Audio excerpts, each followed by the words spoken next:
Hello, everyone. We're so happy to see you this morning, and we're so glad that you are joining us for online church at DCC. And we just love being together, even though we're not really together. We're just going to celebrate the goodness of God today.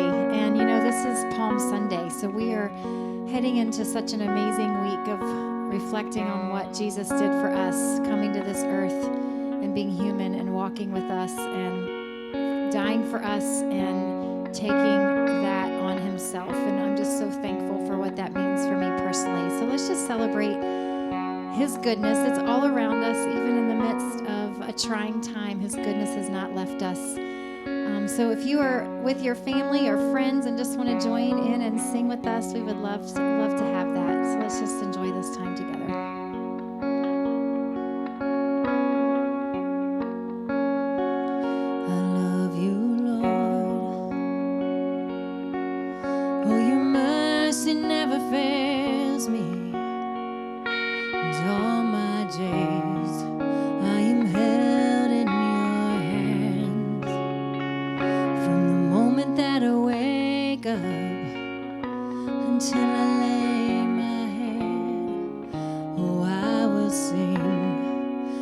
Goodness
that I am able.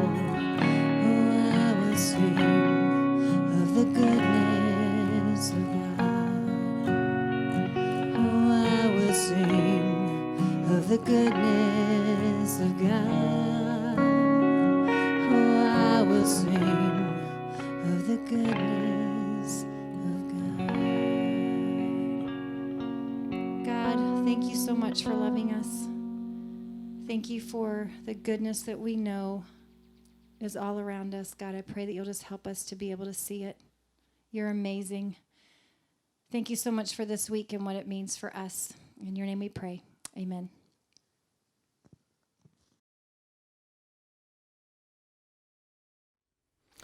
Hi, welcome everybody. I'm so excited. We're doing this again, and we get to engage this weekend together once more. And before we jump into today, I want to take just a minute to tell you how we're doing this each weekend. We're shooting all of these pieces here from my house. And while we're all committed to physical distancing, and we really are, Alton and I just talked about this before shooting, at the same time, it takes about 6 or 7 people to do this each weekend.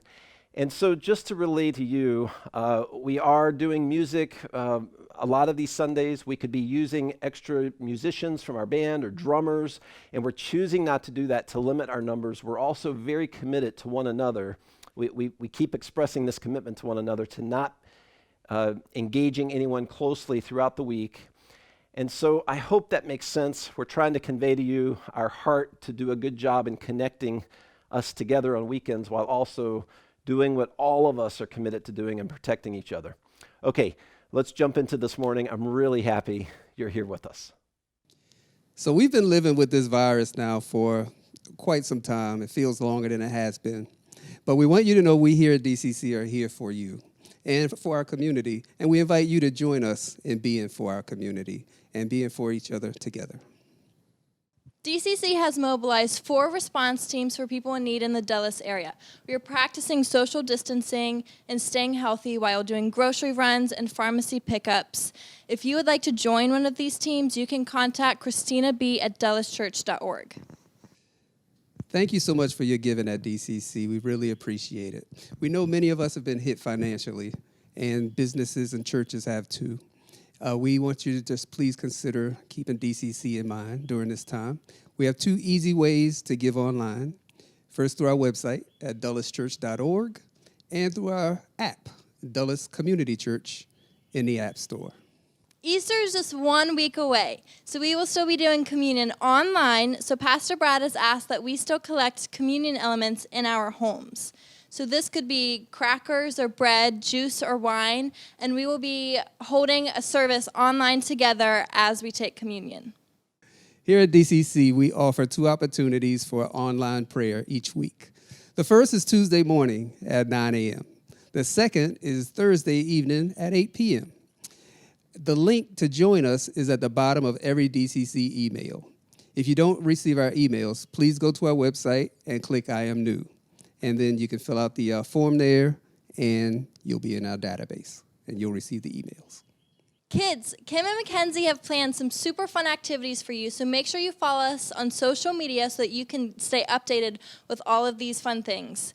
And middle school and high schoolers, we have some activities planned for you as well. So send us your emails at youth@DullesChurch.org so we can add you to our Microsoft calls on Sunday nights at 7 p.m.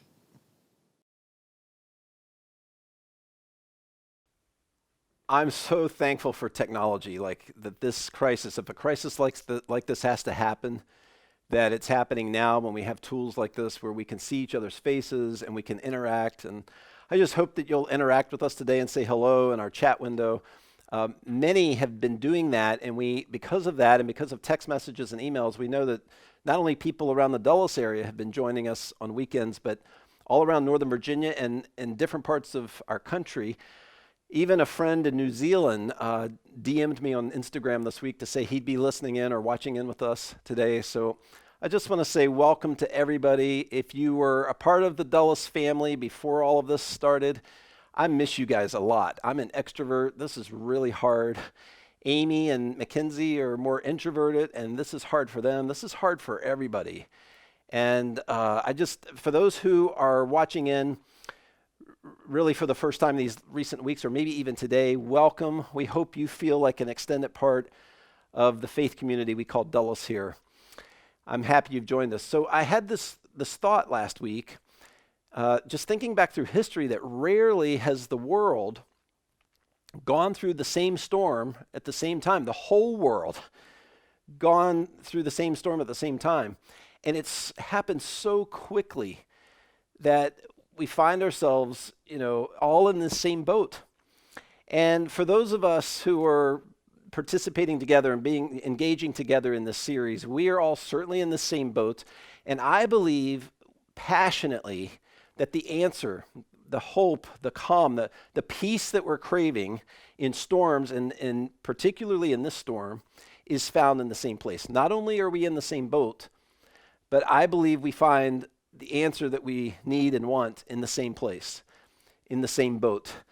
So last week, I read a story from the life of Jesus where he is in a boat with the disciples. Actually, that story begins where the disciples are in a boat. Jesus hasn't joined them yet. They go into a storm in the Sea of Galilee, and he joins them in the storm and gets into the boat with them. This week, I want to read another story of Jesus in a boat with the disciples. Last week, they were going west to east across the Sea of Galilee. This week, they're going east to west. They've been super busy, having long days, loving on people. Jesus is now clearly showing that the heart of the Father, the heart of God, is to engage intentionally marginalized people. People with diseases that religious leaders not only stay away from, but the religious leaders have deemed as unclean, that their illnesses or diseases indicate that they are somehow sinful or they're somehow not pleasing to God. And Jesus is like pushing back on that, saying, no, in fact, it's the opposite. My kingdom is exactly for the broken, for those who are hurting, for the forgotten or the lonely, for people who carry regrets or guilt or shame. My kingdom is a kingdom of second chances and wholeness and life. And so that's what they're doing. They're literally offering that to many, many broken people. The audience that Jesus has been addressing is an audience broken in financial crisis and dealing with health crisis. And how fast, how quickly we've gone in the last 4 weeks from having the highest stock market, like breaking the stock market record, to being people who can relate to a people group who are in financial crisis and listening to what Jesus has to say about it. So that's what's happening. That's the context. When after a long day of loving and healing and giving hope to many of these broken people, that day when evening came, Jesus said to his disciples, let us go over to the other side. So leaving the crowd behind, they took him along. The disciples took Jesus along just as he was in the boat. There were also some other boats with him. A furious squall came up, and the waves broke over the boat so that it was nearly swamped. Now, we're reading from Mark 4. This is Mark's account of the story. Two other gospel writers tell the same story. Matthew tells the story in Matthew 8, and Luke tells the same story in Luke 8. And Matthew uses the words, he also uses the word furious, that this was a furious storm, but he starts by saying suddenly. Suddenly, a furious storm came up on the lake so that the waves swept over the boat. So, these are like waves covering the deck of this boat. And it's interesting that Matthew uses the word suddenly, and both of these writers are using the word furious. Sometimes you and I, and if you're human, you've had storms, and some of those storms in life have been furious ones, like violent storms. And some of these storms are suddenly storms, like out of nowhere storms. Just 4 weeks ago, in all the church meetings I have with team members and a lot of you, some of my week has film festival meetings as well. And I had a film festival meeting with the film festival team, preparing to go to Lower Manhattan this month, just a week from now in April, for the Tribeca Film Festival again. This would have been my 10th year going to the Tribeca Film Festival to scout films and meet with filmmakers. That was 4 weeks ago. We had our hotel, of all places too. And 4 weeks ago, I was making sure my DVR was set for the Masters golf tournament. It's one of my favorite sporting events. 4 weeks ago, the stock market broke its all-time record. And 4 weeks ago, we had almost record low unemployment. And how quickly, how suddenly a storm can hit where we come face to face with the fact that the stock market cannot be our life security. It just can't be. Storms sometimes hit fast and furious. And that's what Mark and Matthew are both telling us here. You know what else? Another example from this week? One of our DCC members, who many of us love dearly, called me just brokenhearted in tears this past week and had lost his father to a sudden heart attack. And this is a man that I also know.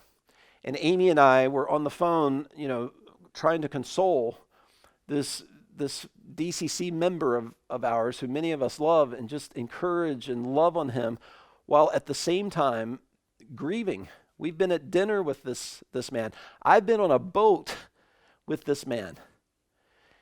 And he was gone just so quickly. And Scott told us on the phone that he had talked to his dad an hour and a half earlier. And then sitting in his recliner, he passed of a sudden heart attack.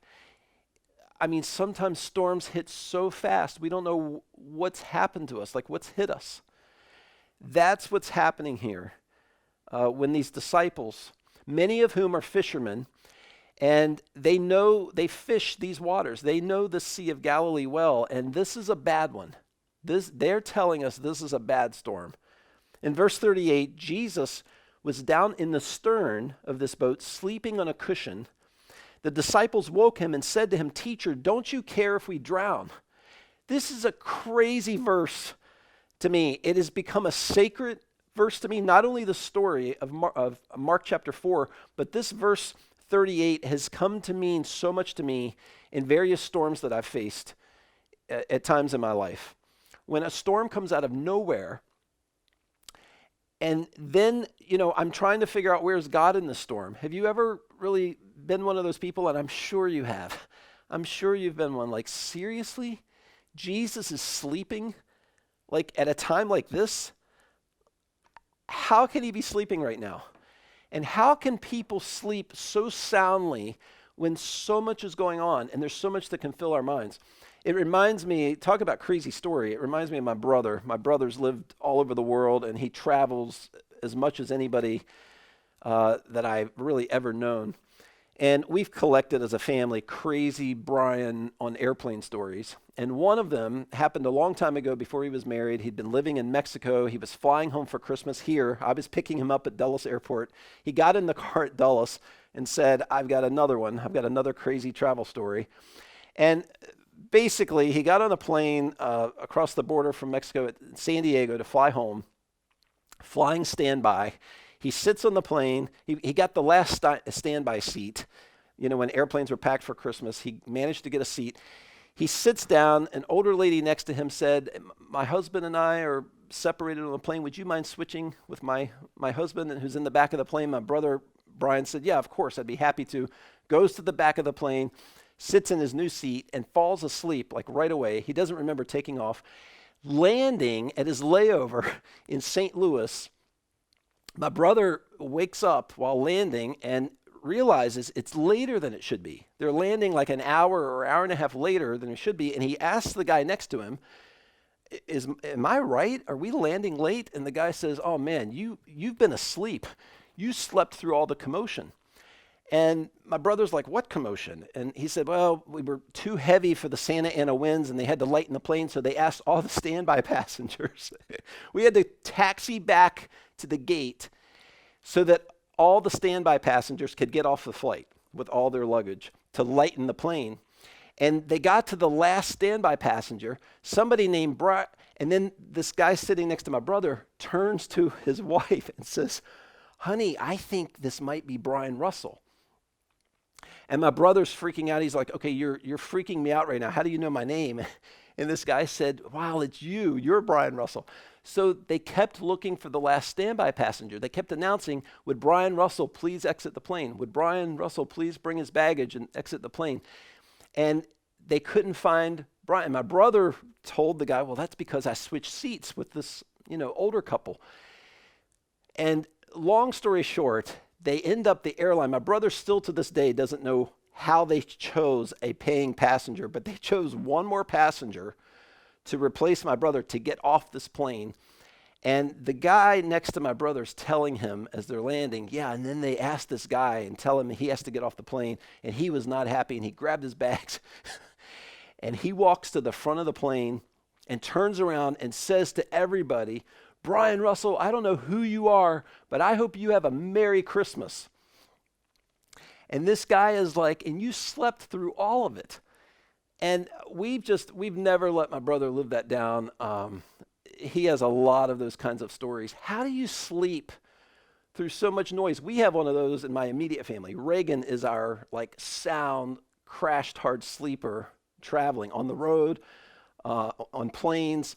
And so much so that I look forward now to flying or traveling with Reagan because I take pictures. I wait for her to fall asleep. Literally, I'm always thinking about it, and I start snapping pictures. And I've got one I'll show you. She often, her mouth drops wide open when she's asleep. I think I've got one here of her on a train.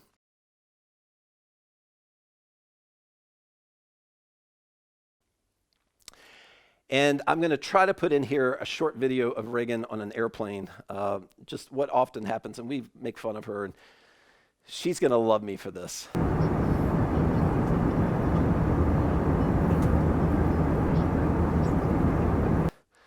So, you're welcome, Reagan. To this point, how do people sleep so soundly when there's so much noise happening around, or loud voices, or things to stress us? A lot of us go to bed at night just trying to figure out how to go to sleep. There are melatonin bottles, I think, in a lot of our houses. There are in my house. And, Benadryl is a trick, and I don't want to give any, young people crazy ideas here, but it seriously is why some of the opioid crisis is what it is. We have found ways to medicate ourselves to help us fall asleep at night because of everything that's raging around us. And sometimes it's mind-boggling that people can sleep through such noise and literally through storms. And here we have Jesus, and it's just, I remember reading the story the first 10 times or more that I read this, asking, seriously, how can Jesus seriously be sleeping right now? How can he sleep at a time like this? Do you ever feel this way in your relationship with God? A storm comes suddenly. It's like a suddenly storm that hits you out of nowhere. And you just find yourself asking God, where are you? Do you see this? Are you awake? God, are you asleep during this storm? I've come to believe that in storms like this, and there's a lot to be concerning us right now, doctors and nurses, I don't think a day is going by right now where we're not consumed with real concern for those on the front lines. I mean, these are heroes. These are, we go to movies to cheer on and be entertained by pretend heroes. These are heroic people that I think we are concerned about every day. We're concerned about people's jobs. If not, our own jobs have been affected. We all know somebody now already who's lost a job or their jobs are on hold. I mean, there's so much to consume us and that's raging around us. How do you find the ability to sleep through storms? And is it indifference? And Jesus teaches us here that it's not indifference. And I think sometimes we can ask him, are you asleep right now? Do you see what's happening? Are you paying attention? Hello, God, hello, are you there? I've come to believe that we have the tendency, if we're not careful, to be people that when the stock market is high and when our job is secure and our relationships are really pretty good, if we're not careful, we are people who really kind of fall asleep spiritually. We fall into a spiritual stupor.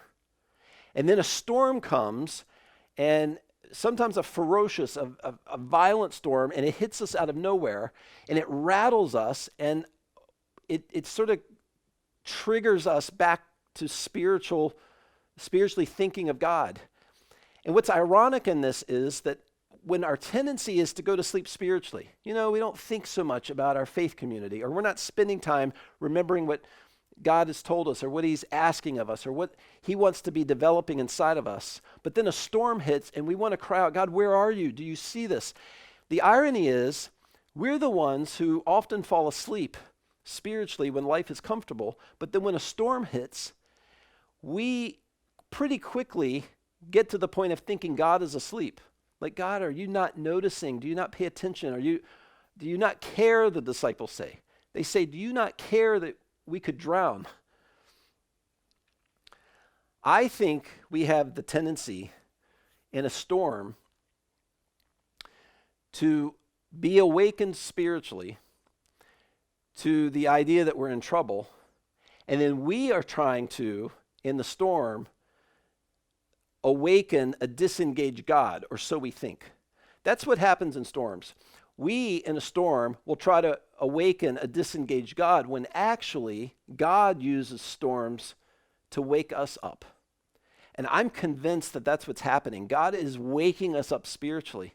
When we're in crisis, we'll call out to people where we don't normally say things like, hey, would you pray for me? Or would you be thinking about me prayerfully? Would you keep me in mind because of this doctor's appointment or because of this job interview or this situation that's happening? We are easy to call on others for prayer when we're in crisis.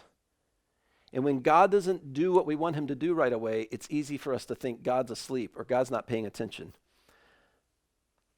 How could Jesus be asleep at a time like this? Answering this question actually tells us that he's not disengaged. He's not passive. It's not that Jesus doesn't care.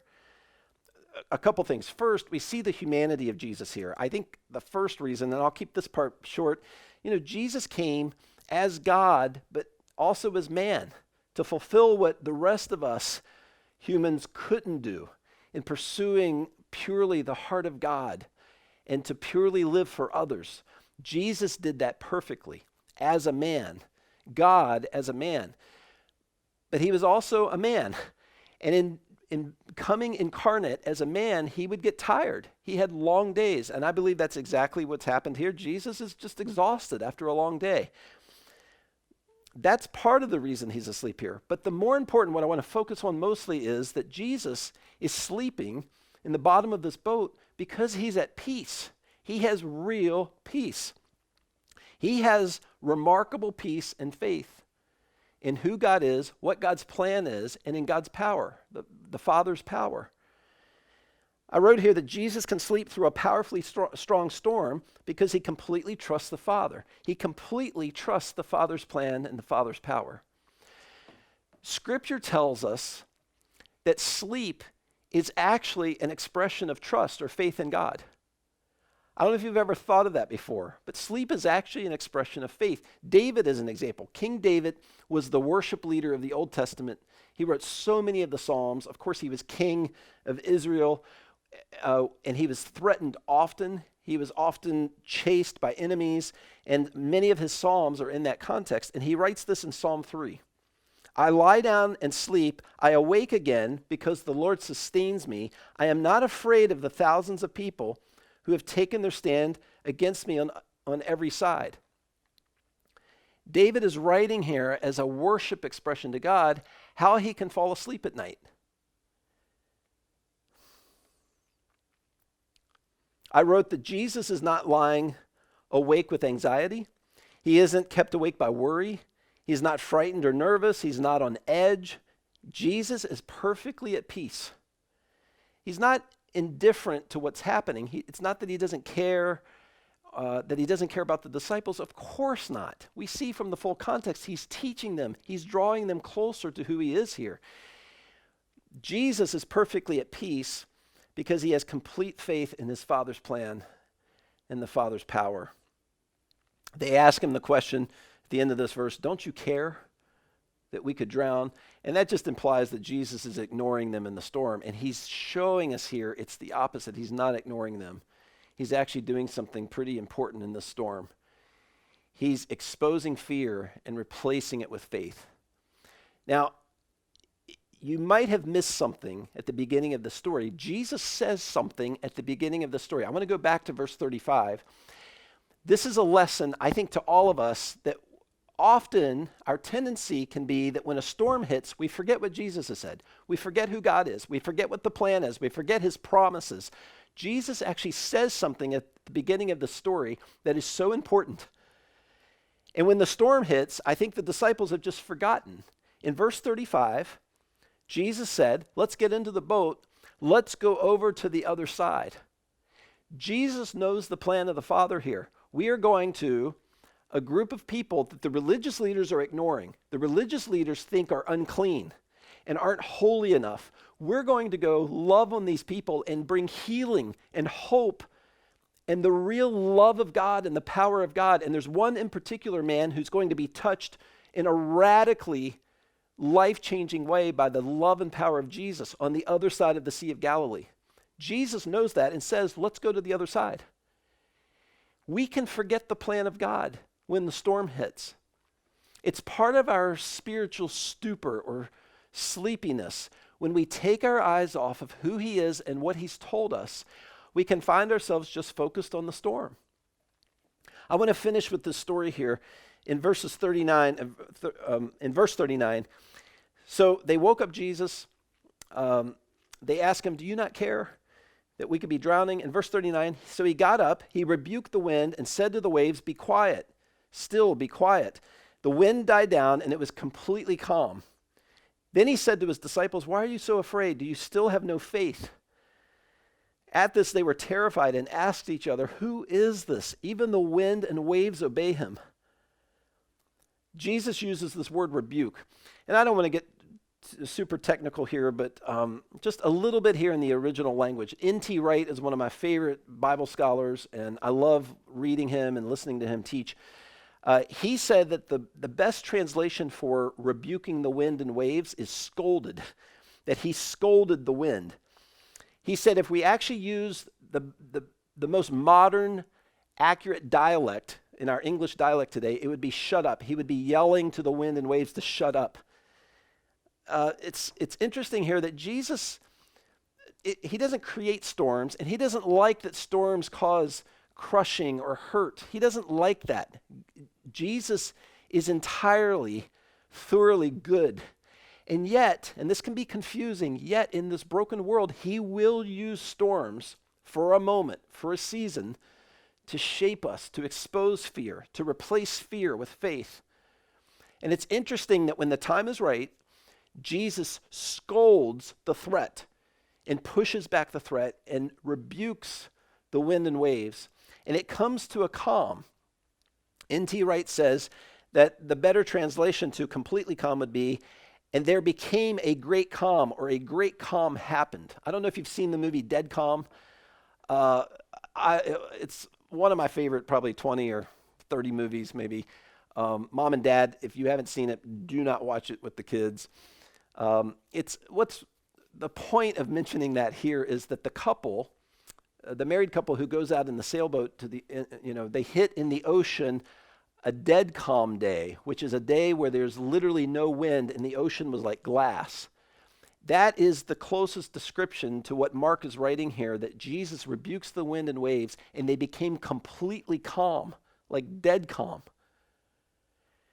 And so their reaction is, who is this? It's interesting that the word afraid is used. Mark uses the word afraid, that they were afraid they were going to drown. They were afraid of the storm. But it's not until Jesus rebukes the wind and waves and they become completely calm when he uses the word terrified. Then they were terrified at who Jesus is. Not in a like, we don't want to be around you, you're scaring us, but like this deep awe, like respect of awe, like who is this? That even the wind and waves obey him. I love that depiction. And when Jesus then counters with, why are you afraid? Why do you have fear? He's not rebuking them. This isn't him being condescending to them. This is Jesus moving them closer to seeing him for who he is. That doesn't happen for 4 more chapters. In Mark chapter 8, Jesus asked the question, Do you see me for who I am yet? And Peter says, if we do, Peter says, you are the Messiah. You are God who's come here to earth in the flesh. It's in Mark chapter 8 where the disciples fully realize, like their eyes are spiritually open. They're spiritually awake, completely awake to who he is in Mark chapter 8. And by the way, in Mark chapter 8, after they see who he really is when Jesus says, and now that you see who I am, now that you know that I'm God, I need to tell you that I'm going to suffer and I'm going to go to the cross and die, and 3 days later will be raised again. And Peter, they get into this dispute. Peter rebukes Jesus and says, that can't possibly happen to you because we know now that you're God. And Jesus says, Peter, you don't know yet, but you'll understand. You don't understand now, but you will. That all happens in Mark chapter 8, 4 chapters from now. Jesus is asking these questions. Why are you afraid? Where is your faith? Not to scold them. He's actually moving them, nudging them closer to opening their eyes to seeing him for who he is. He's asking the question, do you guys not get it yet? Do you not get yet who I am? Not only do the waves and wind obey me, I am the creator. It's interesting that in verse 39, Mark says, he got up and rebuked the wind. That Greek word, that is a word that translated literally or often translated is he arose. When they woke Jesus up in the boat, the next words were he arose and calmed. He rebuked, the wind and waves. And I think that's a foreshadow. I think Mark is foreshadowing Jesus arising here to calm the storm of their world in that moment as a picture of the ultimate storm that he will face on the cross and how he will arise, which we will celebrate next Sunday, next weekend on Easter weekend. He will arise and ultimately calm the disease that most inflicts humanity, our separation from God. And I just think that's an amazing little picture here, like a little glimpse. When he got up to rebuke the wind and waves, he arose to rebuke the wind and waves. It's a picture of what he's ultimately come. Jesus is really, in the book of Mark, asking us the question, do you not see yet? Do you not get it yet? That they don't understand at this point that even death, it's not just wind and waves that obey him. They haven't seen anything yet because the day is soon coming where even death will obey. Even death will surrender to him, to his power and to his love. Jesus on Easter weekend will ultimately put death to death. So that brings me here to the close where I want to just issue this challenge here. This is a storm that we're all in. We're all in this boat together. I believe the peace that we all crave, we all find together in this boat, and the peace is Jesus. I believe it to my core. There have been crises of faith in my life at times where I wasn't so sure, especially early in my faith. I am so convinced that the more we press in and lean into the power, understanding that it's God who's in our boat, it's God who's in this storm with us, it allows us to become people not of fear, but people of faith. People who understand that all the areas of storm, all the storms, all the areas of death in our lives will surrender to Jesus' love. So for the next 30 days, I want to put this challenge in front of you. A pastor on the West Coast just challenged his church to this for the month of April. I know we're 5 days into April, but he's a friend, and I messaged him that I'm going to challenge all of us here. And I'm including all of you who are now a part of the Dulles community of faith, our Dulles church, that for the next 30 days, we will commit every time that we're distracted by something that scares us or something that worries us, when we lay down at night and our minds are racing, when we hear something in the news and we want to focus on the what ifs about jobs and about our own jobs and about just this virus and how many weeks or months this could go.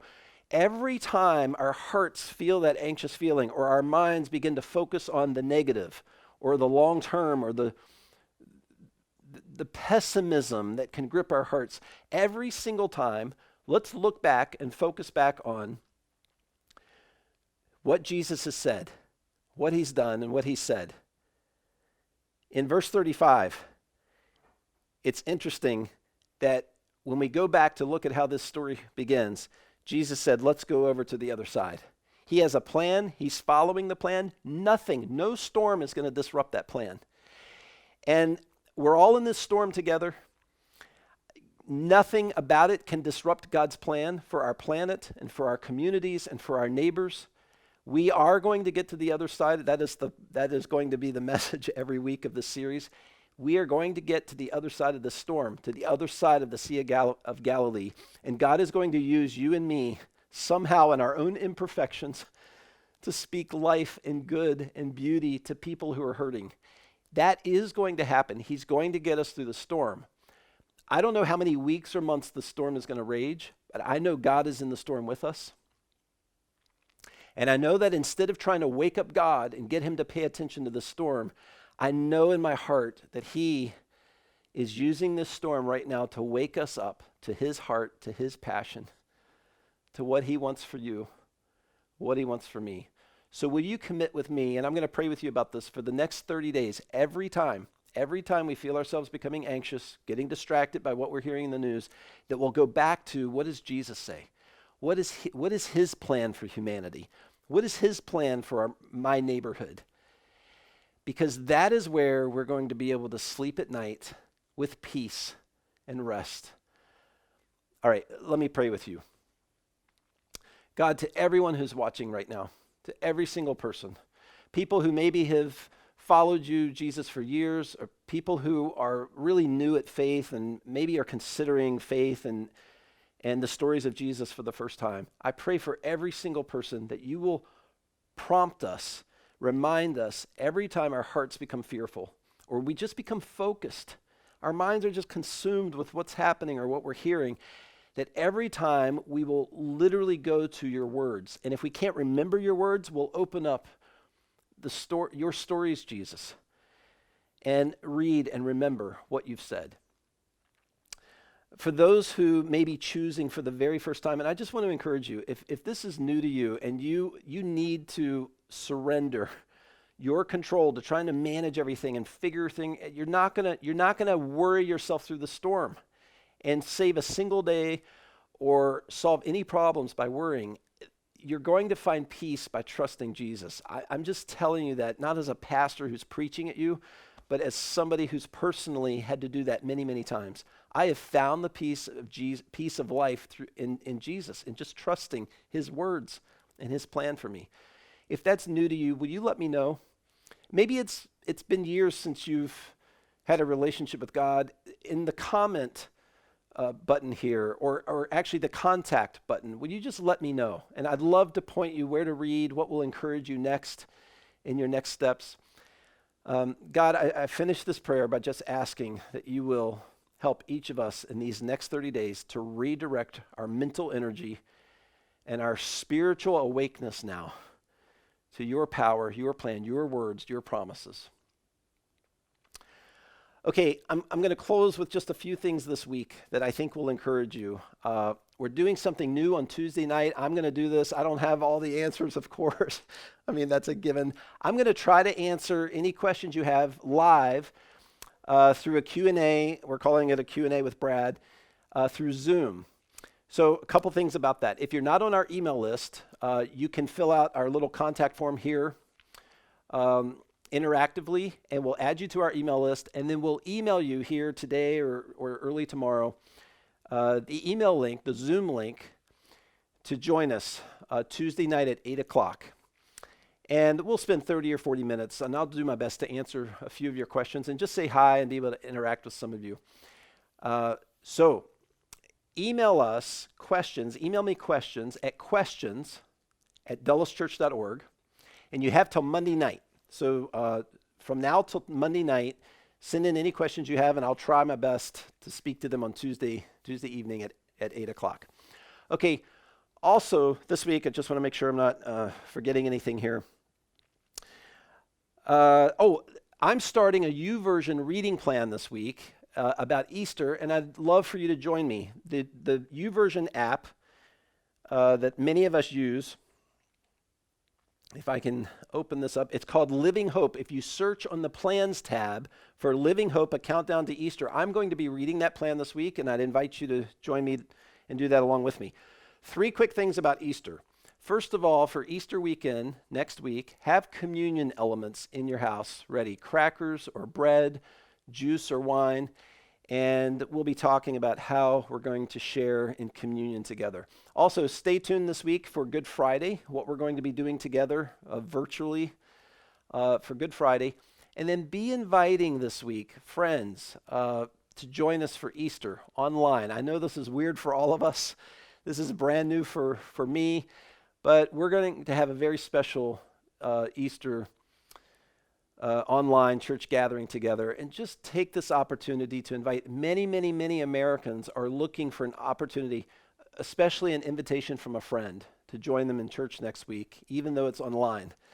So be thinking about friends this week that you want to invite. I love you guys very much. Those who are joining in new, thank you for joining us. Welcome to our team here and our family, and I'll look forward to hearing from a lot of you this week. Love you guys a lot.